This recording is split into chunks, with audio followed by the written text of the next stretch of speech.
Hello, and welcome to episode 5 of All Being Done. In this episode, I chat to Scotland defender Rachel Corsie. Rachel has had a decorated career at both club and international level, is a huge Dons fan, with a family connection to someone who played a massive part in the club's history.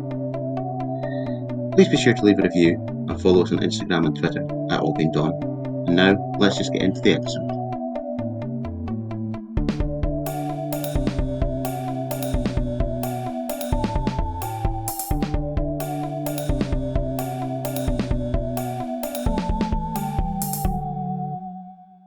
Okay, welcome to episode 5 of All Being Done. Delighted to welcome my guest today, Scotland international and Dons fan, Rachel Corsie. Hi Rachel, how are you?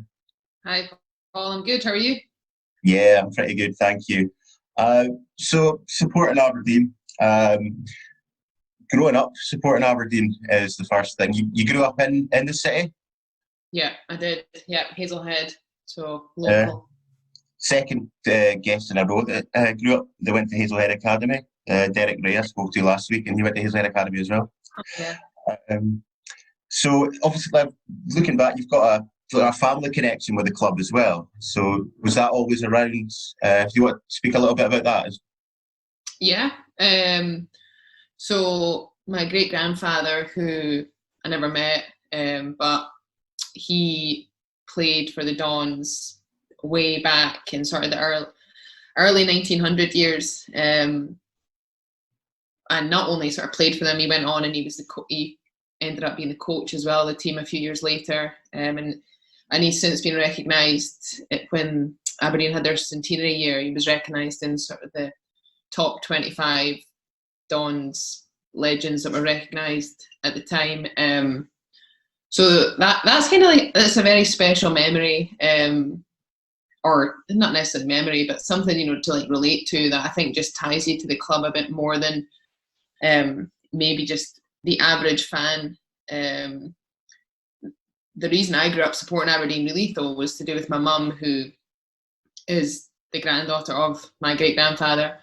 So that side of the family, and my mum, for as long as I can remember, has had a season ticket, and so it was just quite a natural kind of following those footsteps. And obviously when I was old enough, my mum would take me to the games, and there was a period when I was sort of younger where I had a season ticket for a while as well, and we went together.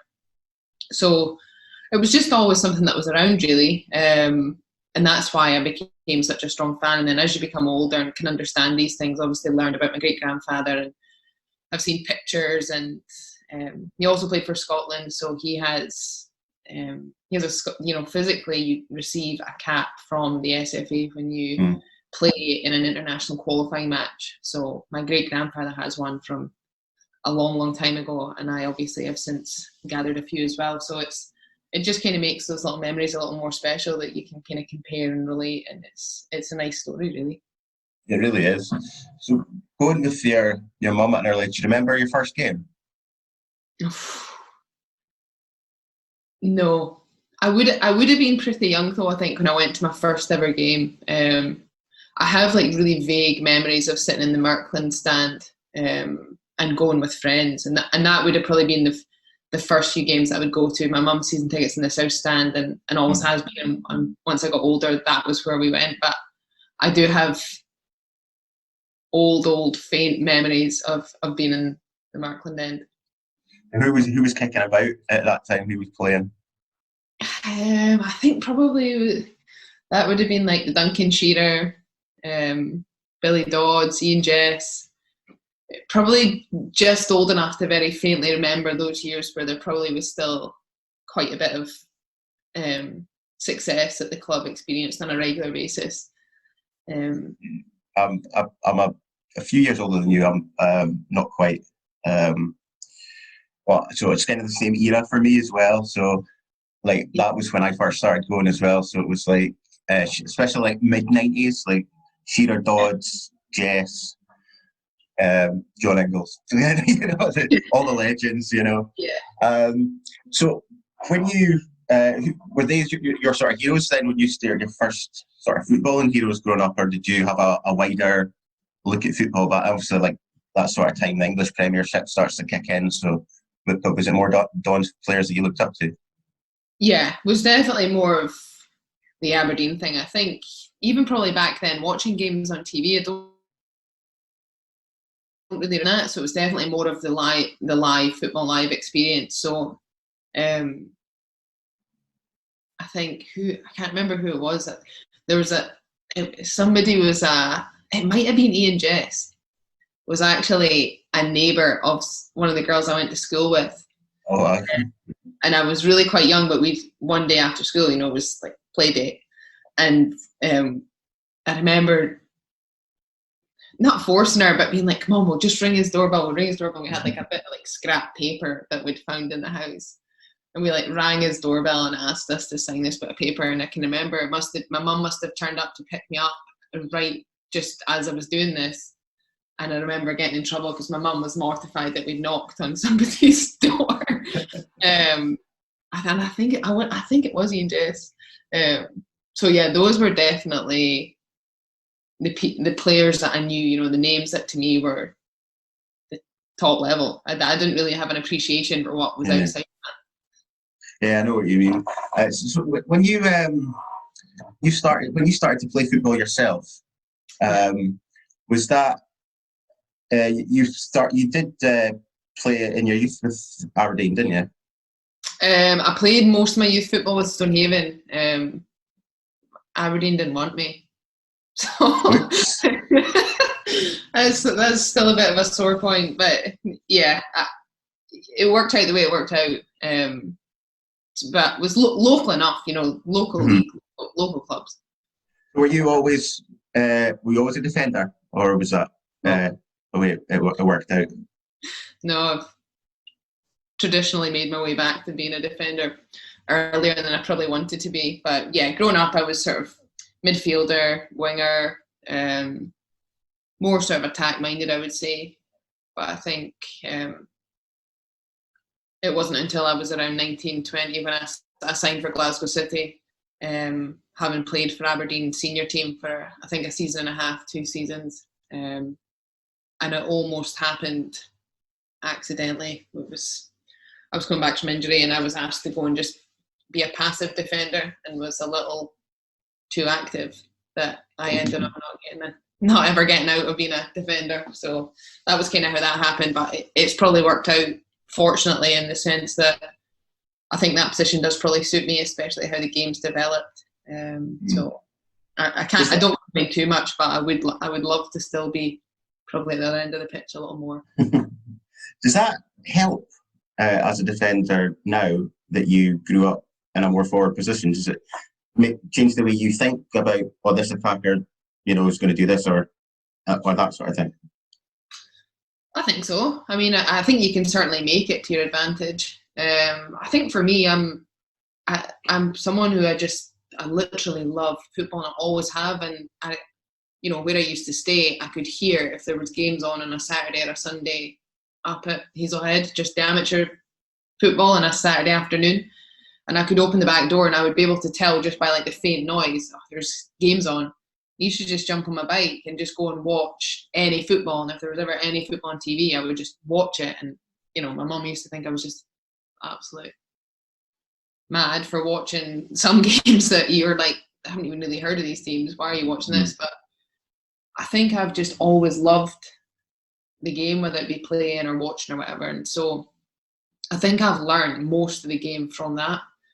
Which then I think that helps as a defender. I think just reading the game and situations, different scenarios, naturally the more you watch, the more you see, you're going to take in something from that. And as you get older, you kind of have to just pull all that experience together to make you the best you can be ultimately, especially in a professional environment. You just talked there about watching games in the park and stuff like that.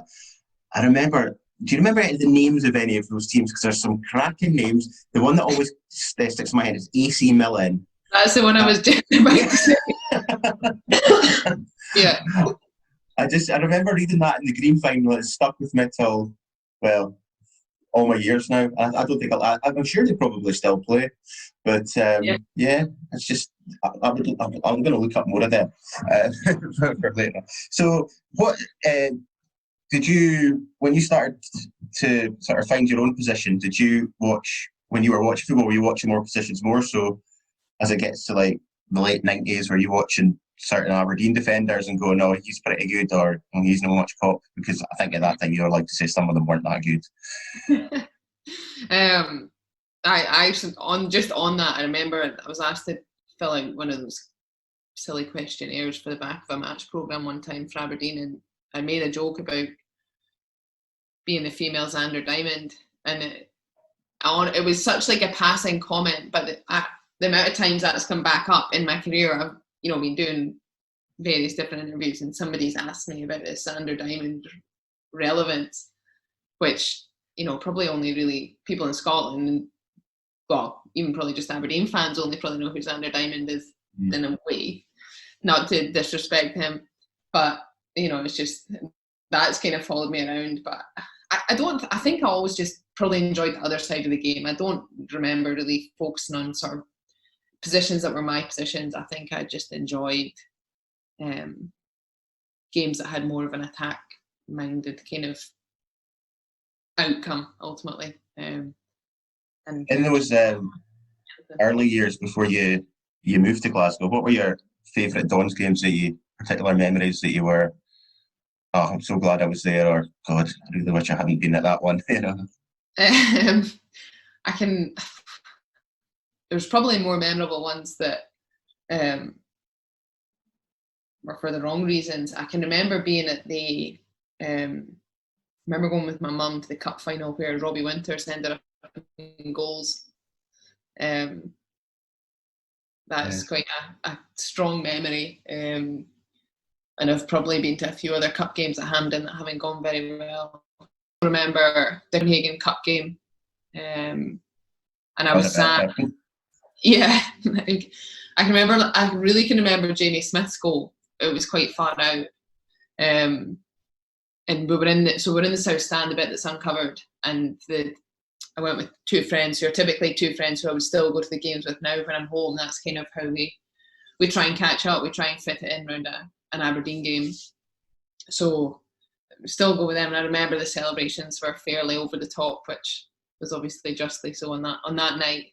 So that's a good memory, and I think hopefully we're about to maybe get on a cup run in Europe that's not too far away, because I think we've probably not quite got to the stages that I think would be fun to get to. I think ultimately the preliminary rounds never quite feel as much of an occasion, even though it's still credit to the club for being in these situations, and it's the process, and it's still worthy. But you want to kind of get to the rounds that aren't considered the pre-qualification. It's just touching back on that Copenhagen game. It was I think probably the first time I can remember, because it was like 12, 13 when we won the League Cup in '95. That was the first time I remember being in the city centre and it being absolutely jumping. Like I was on a conga line that went down Belmont Street that night. It was amazing. Just the city was just so vibrant, and it was just amazing to see. I live in Glasgow, so I was in Glasgow I went out in Glasgow after we won the League Cup in 2014 as well. So, but I'd love to have gone back up to the city centre in Aberdeen that night after winning the League Cup as well. It's just amazing because it's a one team city, that the feeling in the city when the team does well is just immense. It's just amazing. Unless of course we get a derby in a couple of years when Cove come up and it all kicks off. Who knows? That's a question. Like a lot of people are like, oh, Cove, keep an eye out on Cove. I want Cove to do well. At what point do we say, nah, where you go, Cove? This is our city. Sod off. Do you know what I mean? It's quite an interesting one. I know.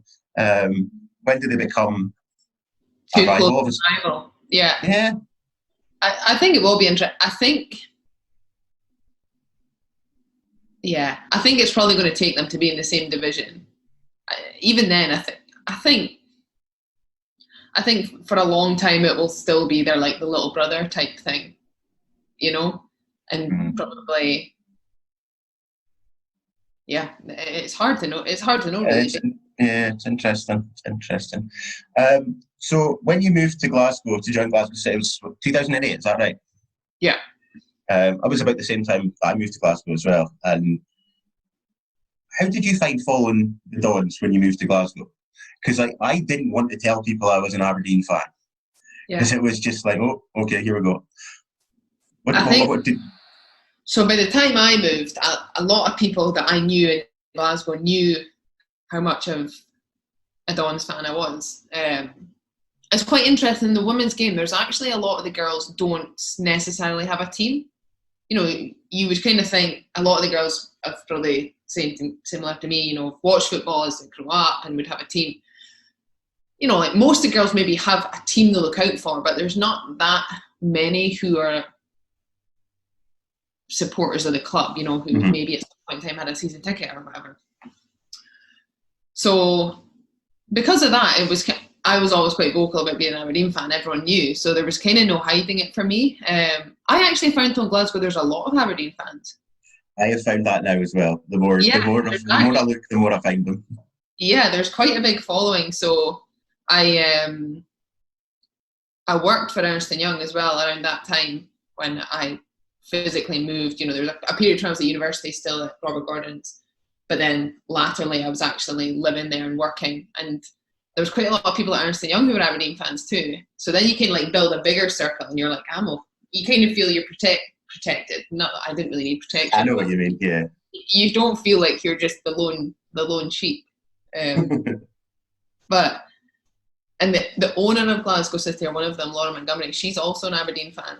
So, right. Yeah, I had my circle, and I think that was quite interesting. And the one biggest real pet peeve is actually outside of Glasgow is, you know, people down south and even as far as abroad, you know, people ask you, but are you Celtic or Rangers?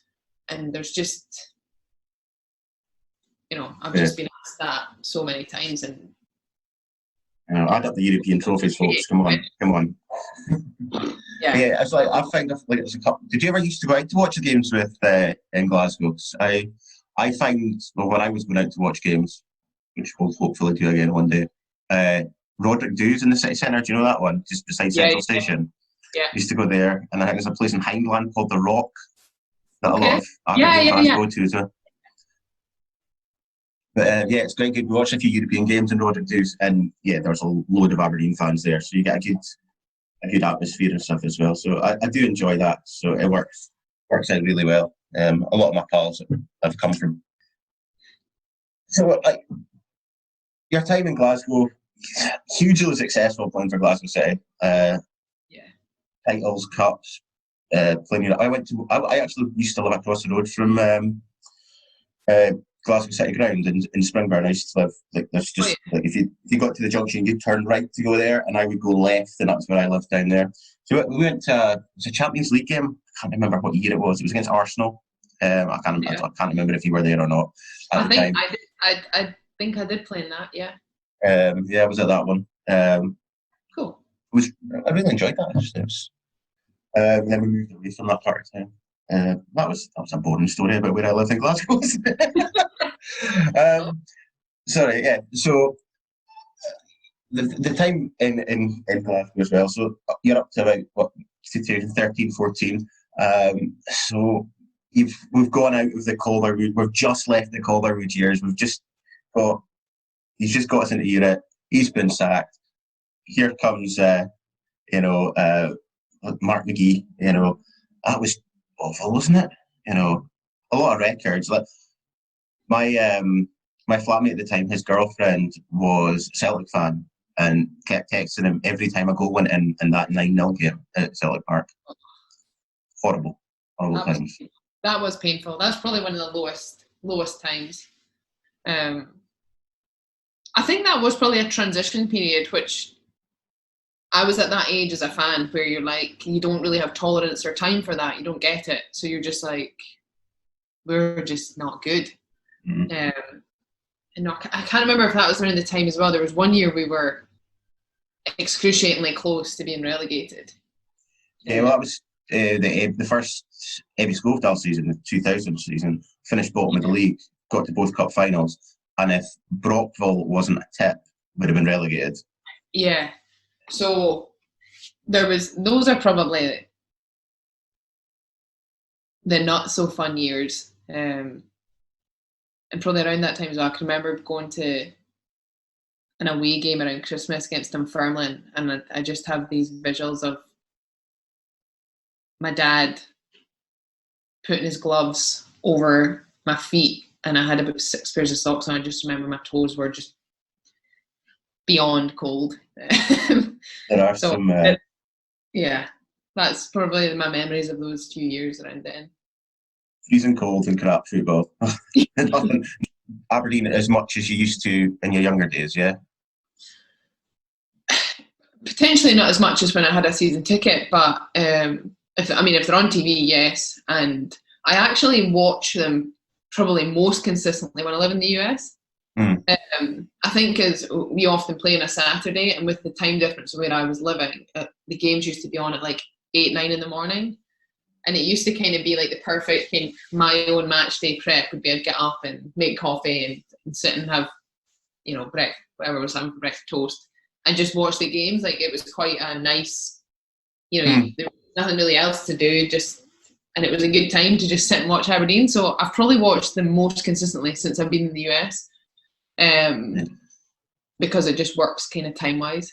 It's harder to probably catch them so much now if they're not on TV. It's we've been watching a lot of the games on Zoom calls, and have you ever tried doing that? No. A bit of a nightmare, because you're never all at the same time. Even if you're all watching on the same thing, depends on the Wi-Fi and stuff like that. So I'll be sitting watching a game, and then one of my mates will go, and I'll be like, what happened? And then 30 seconds later, like we're watching that St Mirren Cup game a couple of weeks ago, and then the keeper made the error, it's just like, what happened? I think when that happened, it's like remarkable how infrequent that is.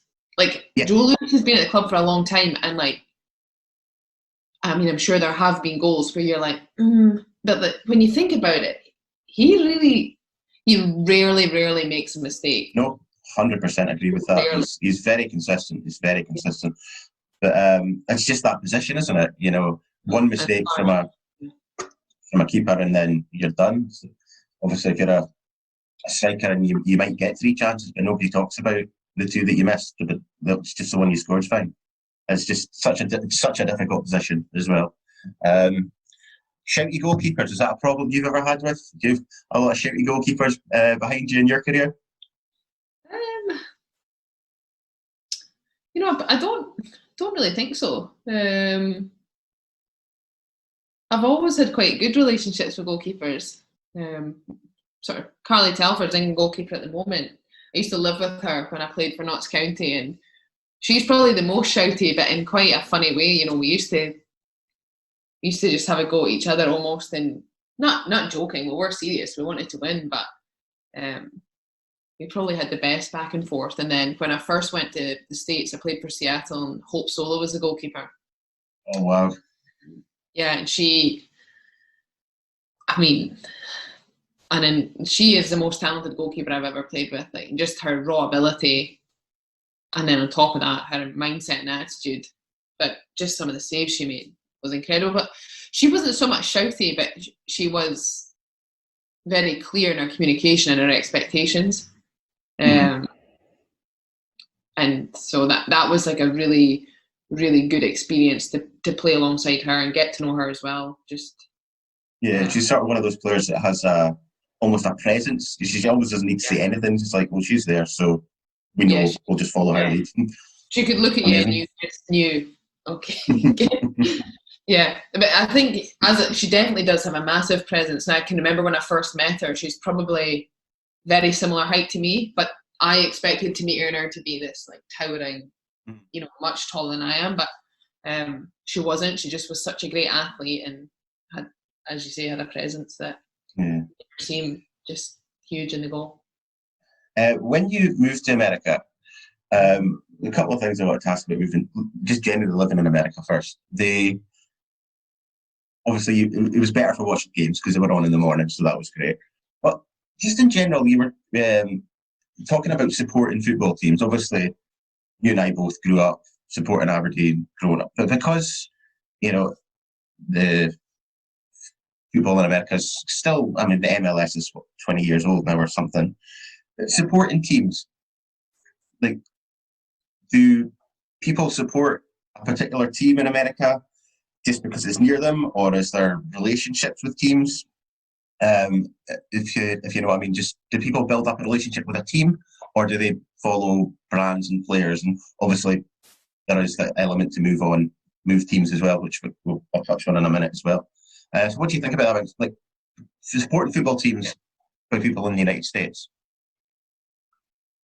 It's different. I will say it's different. There's definitely an argument for people support their local team. But there's definitely, as well in the US, there's a lot of people move around a lot. So, you know, where I've experienced, no matter where I'm living, the people you meet rarely, maybe not rarely, but there's a lot of people you meet who didn't grow up in that place as well. Or they went, you know, they grew up somewhere and then they went to college somewhere and now they're living somewhere else for work. So people kind of built affiliations through different places. So there's probably an element of, you know, people support club because they grew up there. People support club because it's now in the city where they went to university, or people support the club because it's the club that's now in the city they live. There's definitely a bigger focus on commercializing games. So when you actually go to games, there is still the whole sense of like the home team and away team, but there's also like a much bigger focus on just like the overall fan experience. Whereas like, if you're going to Pittodrie to watch Aberdeen, you're only really you're going for the game. Mm-hmm. Like, you're not too fussed what's happening at halftime. You're not really that fussed about what different food options you might get or whatever. You know, like, you kind of like, well, I'll take what there is, but I just really hope we win. I think in America, there's like a different focus on different parts of the experience, I would say, is like how Americans can like sell their sport. Because when I first went there, I lived in Seattle, and Seattle Sounders are one of the biggest teams in the MLS, and I went to a lot of games. I had the opportunity to actually train with the Sounders Academy boys team through some of my time there when I was there in the off season as well. So I kind of built an affiliation with them. So I would say my team in the US when I first went there was the Sounders, and then obviously I then moved to Utah Royals, who were affiliated to Real Salt Lake. So and then you then started to build relationships with some of the men's team players, and obviously then you want them to do well too. So that's kind of been my experience, and I think as well it's some of the standard of football there is really good. I think sometimes it gets a bit of a bad rep, but I always go to games. So yeah, I've watched a few games and perfectly good games of football to watch. You know, it's just a different culture. Do you think, obviously the Dons have got this link with Atlanta United now, do you think you might find when you go back to Pittodrie one day that you might find a more similar fan experience, as you put it, than you've been used to when you've been going to the game? Yeah, potentially. And then, I've actually had conversations with Dave Cormack, and we've been in touch, and I know that he's very passionate about that. And I think that probably comes because he has obviously been in the US now for a long time and has seen how that works. And there's an element of that is the commercial side of it. It's obviously a huge way for clubs to generate more revenue, and that's always important. But I do think there's a benefit for the fans who would be interested in that. And obviously I think as the fan base is going to continue to change, what people who are, younger kids now and teenagers now, how they will want to enjoy football in 10 years, 20 years will look so much different to what probably going to a football game does look like now. Mm-hmm. So yeah, I think it's a good thing to explore these things and find, probably you don't want to Americanize it too much, because I think that probably would be quite a drastic change. But I do think there's sort of a crossover in ways where you can probably build up different opportunities and different things about a match day experience that could be of interest to a lot of people. Yeah, completely agree. I think fan zones are something that I think could potentially be really good as well. just in and around the stadium, both for families and for people going with their mates and stuff. You can have different ones and things and build it up and really make the match the experience. Or even from a commercial point of view, if you've got a bar and a fan zone and somebody has 2 pints there rather than 2 pints in the pit bar before they come down to Pittodrie, then why not? Why not? Indeed. They just talking about America when you were just looking about the last couple of weeks about Utah Royals. So what's going on with Utah Royals now? They've been affiliated now with the Kansas City, a new Kansas City expansion. Is that right? So we've been sold. Utah Royals has been sold to Kansas City. Essentially, the end of last year, the owner of the men's and the whole club, so the men's, the reserve team, and the first women's team, were up for sale basically. And I don't know if it's a common process, but it's the American process, and every club is a franchise of the league. So basically, when the club is up for sale, anyone can come in to buy the club, and they ultimately buy the franchise. And then, it was possible that somebody in Salt Lake City or Utah would have come in and kept us where we were. But the owners who they accepted the proposal from were from Kansas City. So how that works is basically all the club's assets move to Kansas and essentially start over.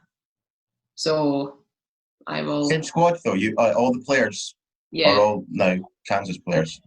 Yeah, so... that must be really weird for you. What's the... It's not a thing that you'll have been used to before, it's not like, Glasgow City got bought by Hibs or something and you all had to move to Edinburgh. But, so, what was the thought? Did you know it was coming? Was it a bit of a all of the blue? We knew the club was up for sale a few months ago. So we knew that was happening. And with that, we knew that there was possibilities that this would happen. And you kind of try and prep yourself mentally to kind of think how this might play out. But you just have to, as best as you can, almost just go with it. So it is very new, and it's stressful and scary to just think, well, next time I go back to the US, I'm just going to get on a plane, arrive in Kansas City, and hopefully somebody there is standing there with a sign that says Rachel Corsie on it and picks me up and takes me to wherever I'm going to live. Mm-hmm. So it is quite an unnerving process, but at the same time, there's reassurance in the fact that the framework of the league and the criteria for clubs to enter the league and have a club are really quite detailed. So you kind of have some sort of security over the fact that there has to be certain things in place by the time the players go back in the start of February to take on sort of the season ahead. So I think whilst there's still a lot of details that need to come and things have happened quickly and will continue to move quickly, you just kind of have to wait for the relevant details to keep coming out, and week by week we kind of find out a bit more information about all the different logistical and administrative things that come on top of the football things. Just I left Salt Lake and left a lot of my things there, obviously, because I'd lived there for 2.5 years when I left in July to come home and play on loan for Birmingham. You kind of anticipate you're going back there, but by the time I arrive, those things will have been taken care of and will be in Kansas City and hopefully in order. Yeah, so it's a unique process. Yeah, it's like signing for a team blind. It's like you get, but your city contract, sign one of them, and we'll see where we end up. But it's exciting. And so does that? You say February you're going to go back to you're going to go to Kansas. Yeah. So the loan at Birmingham ends is at the end of January. End of January. Yeah. So how do you enjoy being back? Do you just come back on loans? Because obviously you've been back on loan to Glasgow and stuff, and you've gone over to Australia on loan as well. Are they just to keep playing because of the way the international games are? A little bit, yeah. That was the mindset this year anyway. There actually was a second portion of the season that did go ahead in the US, but with how COVID played out, we played a tournament-style competition in the summer instead of doing a full league structure. So once it kind of got to the end of July, they weren't sure quite how they were going to use the second part of the year and how they were going to make it possible to kind of have training and games and adhere to kind of the constantly changing COVID regulations. And I obviously at the same time knew that there were Scotland games up until as late as the 1st of December. So I kind of was looking for an opportunity back here that made sure that I definitely would have games and training that would just keep me in good shape for those. So that was the thought process this year. I think going forward, the American League is going to extend long enough that there probably won't be the opportunity or the need to play in the off-season. The off-season will be condensed enough that you can just have one club team, which my personal view on that is that's better. I personally would just want to have one club team and be committed to that for, the contract length. So I think that's better, but I also understand that it's taken the league to grow sort of sustainably to get to this point. So I kind of understand how that's been a stepped process. At your time, your 5-6 months at Birmingham, it's been a while since you played in England. How have you seen the WSL change in the time you've been away to coming back? Yeah, I actually think it's an interesting question, because I think I thought in some ways there would have been more growth. And in other ways, I think there has been a lot of development in certain areas. And, you can see there's probably now an attraction of a lot more international players. There's probably more top international players have joined the league since I was last here. And that probably is a reflection on the league growing, but also the fact that they've come here makes the league stronger again too. So that's kind of like a forever kind of evolving situation. I think the top clubs have stepped it up. I think Chelsea, Arsenal, Man City, Man United, I think the playing experience and what they offer their players is a really good professional environment. And I know there's still a lot of ways that those clubs want to keep that moving in the right direction, and they feel there's a lot more ambition to what they want to achieve. And I would agree that there always is more growth. I think probably the biggest thing that I've been surprised at is I still think that the standard across the entire league needs to probably become a smaller gap, and all the clubs in the top division need to probably provide a slightly better professional environment and try and do a little bit more with some of the other aspects of the game. It's not just about what happens on a Saturday or Sunday when you turn up for the games. There's a big component to the overall game is sort of the commercial department, kit, how you promote games, how ticket sales, all these things that will help the game grow a lot. Like ultimately the media play a huge part in how much interest is brought to the game, and I think we can pull a lot more from the media to make them focus a little more on what the women's game has to offer. Because I know you'll always get the people who are like, the women's game's not for me and I don't like it, and that's totally fine. But there's also a lot of people who do enjoy the women's game, and so let's use all that interest, shall we say, and try and build on that. I think there's a lot that still can be done. I think there's a lot we accept that's less than what we could accept too, and that's another thing. I think we have to keep challenging and pushing things forward, and that's probably where I think the American League is slightly ahead of the league here, is that in the US, being a female athlete is something that's very well respected, and they do a really good job of building that commercial base and making it something that's sellable. And when you do that, the commercial revenue, the ticket sales, all these things come in. And once you start building that, it really helps you build on other things. All of a sudden you have more money to afford different things that continue to just build a better environment and a better game in every aspect of it. It's really interesting. I can't talk to you and not touch on your Scotland career. I'd be pulled over the coals if I didn't do that. Do you remember your debut for Scotland? Yeah. Cyprus Cup, France, 2009. How did it feel that day? How was it different for playing for Scotland than it was playing club football at that time? Or was it still quite similar? No, it was definitely. I think that was a big step up.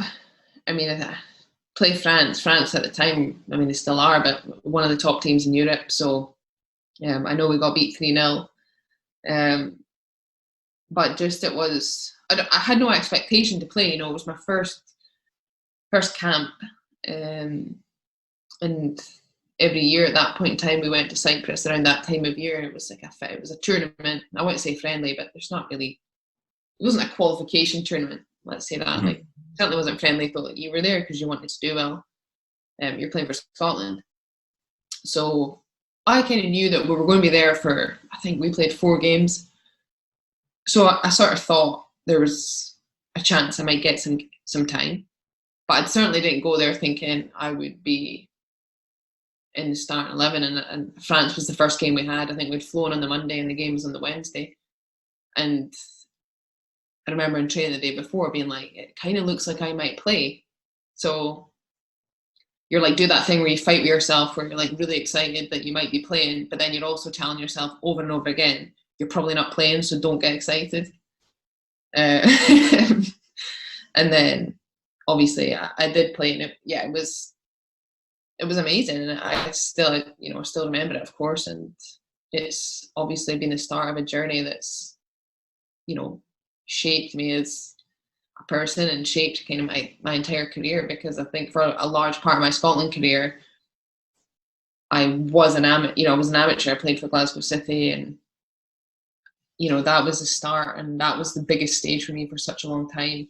And it always is the greatest privilege. But I don't know. It had, when I first got into that team, it was just such a new level to me that I just absolutely loved it. In your time with Scotland, there's been so many firsts that people will look back on. The first Euros, the first World Cup. Do you notice that? Do you feel that at the time, or is it something that you'll think in 10 years' time that you'll look back on and go, "Holy, we did that," or does it have that impact at the time? I think a bit of both. I'm hoping a bit of both. You probably don't fully appreciate it when you're in it. On a personal note, being an Aberdeen fan, what does it just mean to you, just to finish us off here? I think it's just something that I really love. I think it's really something that's like a big part of me, to have something to follow, and I kind of enjoy the fact it's in my family, and I like that. I think there's a really good sort of togetherness about being an Aberdeen fan. I think there's, as you say, it's a one team city, but I also think there's a little bit of a feeling of, I think because we're from the north, that we're a little hard done by, and I think that pulls everyone together. And so it's just always something that I feel passionate about. And I think I'm probably someone who I don't like to go into things kind of half-hearted. If I'm going to do something, I like to do it all in. So I think I really enjoy the fact that Aberdeen fans are there through the thick and thin of it. So I love the club, and I love coming home. I love watching the games. I love going to the games, and I love kind of as well just the spirit of it. And it's kind of nice that often I'm home at Christmas, and that's the time of year when I get to probably go to the games. There's probably a bit more lively atmosphere around that time. I enjoy it. I love it. Excellent. Well, this has been an absolute joy, Rachel. Really, really, really appreciate your time and talking to me. And all the very best for the rest of your time at Birmingham, and the return to the United States and discovering Kansas.